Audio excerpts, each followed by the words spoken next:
Time now to talk to two correspondents who've been out there covering the presidential nominees for a long time. John Roberts has been traveling with the Trump campaign, and he joins us now from Sioux City, Iowa. John, is it harder to cover a tiny campaign team where, unlike in a traditional campaign, you don't have top press people going out to dinner with reporters and that sort of thing? Well, I think, Howie, for us, the most difficult part of this is that we haven't been able to ride a campaign plane as we have in so many other campaigns in the past, whether it was Romney or whether it was Bush in 2004 or Gore in 2000. We're flying commercial between the stops. We're almost kind of leaping ahead here, and he's not taking press on the plane with him. So you miss those intimate moments where the candidate comes back to the back of the plane and talks to the press, and you interact with people from the campaign on a regular basis. Clearly, we see people from the campaign from time to time, but it's not that same sense of intimacy that I've experienced in previous campaigns, which makes it a little bit more difficult. You spend more time on the phone making sure you keep up the contacts. Yeah, not to mention the challenge of getting to all these places by commercial flights. Has Donald Trump ever gotten upset with something you've reported and you've been maybe frozen out for a few days?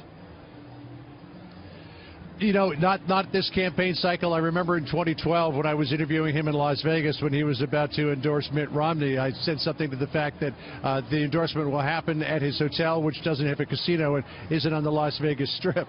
When I met him to interview him later that day, he said, "You said something not nice about me." And I said, "Hey, I thought you were a big enough guy that you had a thick enough skin that I could, talk about what the real situation is. You don't have a casino. You're not on the Strip." Well, I didn't like it very much. But the funny thing with Trump is that if you're a little critical of him, he tries to win you over, whereas if you're very fair and balanced with him all the time and don't say anything particularly critical of him, he kind of ignores you. So if you want to get his attention, say something about him that he doesn't like.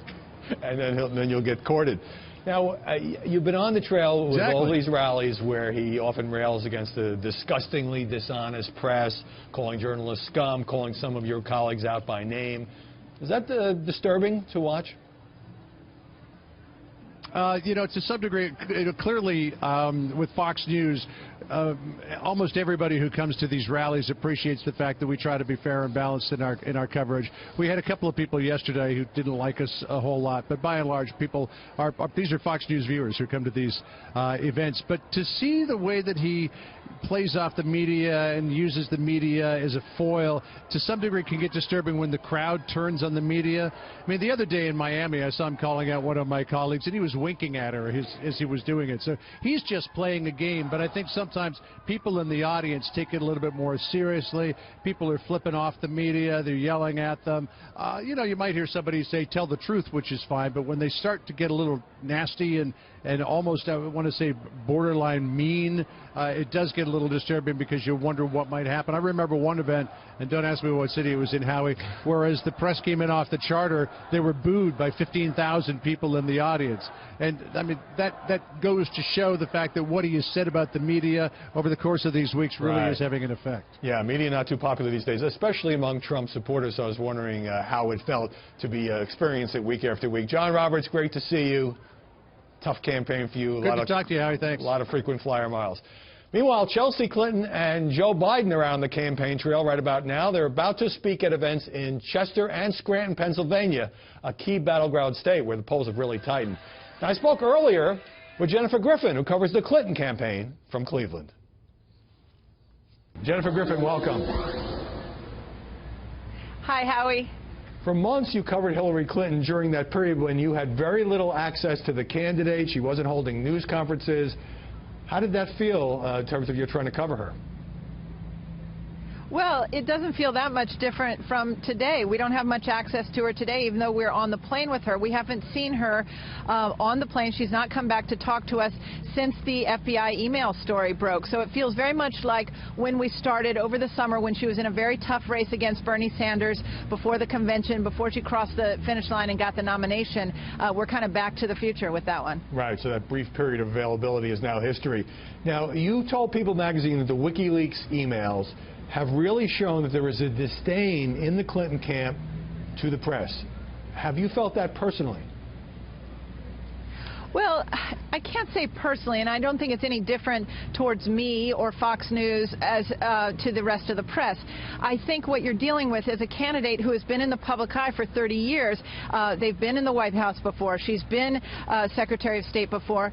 And she, ever since the email controversy started, shortly after she launched her election, she has been in kind of a bunker mode, and her campaign has been in bunker mode. And so it's really just the way that they treat all of the press. And I think it's going to be a very different White House if she wins, in terms of very difficult to cover. In fact, I mean, I would compare the way it's been even with her aides in the last week since the FBI director's announcement. It used to be at least they would come back, her spokesman would come back and talk to us. Now they just sort of dip their big toe in and then retreat like a turtle, or they'll come back and everything's off the record. I mean, it's very difficult to get on the record statements. Right, so it's a bit of a stonewall, it sounds like, in these final days. Now, do you think this whole attitude is related to the scars of the last 25 years and the media, as they see it, media's treatment of Hillary Clinton going back to the days when she was First Lady?